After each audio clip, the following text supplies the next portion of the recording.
base in Okinawa.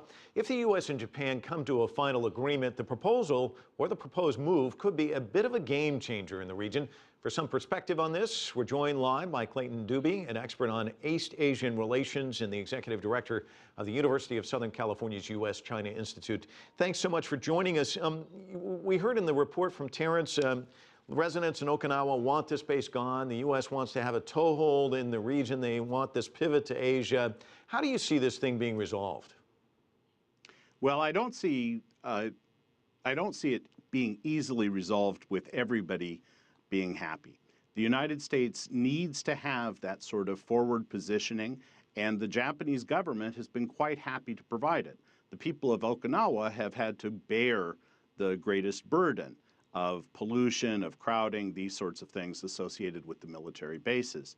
But they too, like the other people in Japan, benefit from the incredible expenditure there and the security that comes from having those American forces there in Okinawa. How does this affect relations between the United States and China? Does this move appear as adversarial to China in any way? No, it doesn't change the status quo. The United States has a base in Okinawa. It will continue to have a base in Okinawa. Recently, Vice President Biden, Secretary of State Kerry have reaffirmed the relationship. In your report just now, Secretary of Defense Hagel did that as well. And so it doesn't change that relationship. China has not been happy with continued American support for Japan, especially with Prime Minister Abe going to Yasukuni and other measures.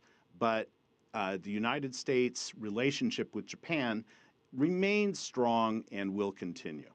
What about the implications for the Sino-Japanese relations? They've been poking each other for months now. Japan with the War Shrine visit, you just mentioned that. China with the ADIZ. Does this signal that 2014 is going to be more rocky road ahead for both of these countries? This is not a good way to end the year by any means. The two sides need to ratchet back. Strong leaders, visionary leaders, are people who say to the masses of their countrymen, say to them, we need a stable environment. We need to make certain sacrifices, perhaps, in order to secure that.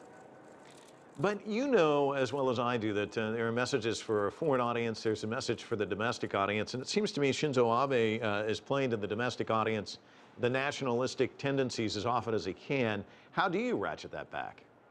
No, I think you're absolutely correct, and in fact that's the American complaint, is that Prime Minister Abe didn't need to make this visit right now. He has a strong position domestically. He's playing to a particular set of his constituents, and that is not healthy for stability in the region. It's worth noting that Emperor Hirohito and the current Japanese Emperor Akito, they have not visited the shrine since 1975.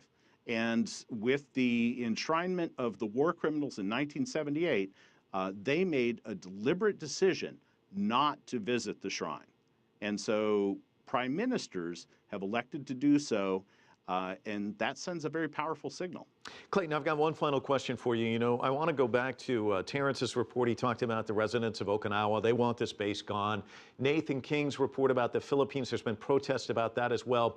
The United States wants this pivot to Asia, but in many respects, some of the residents in these countries, they don't want these bases there. How do you kind of, I mean, it seems like there's two competing narratives here. How do you reconcile them?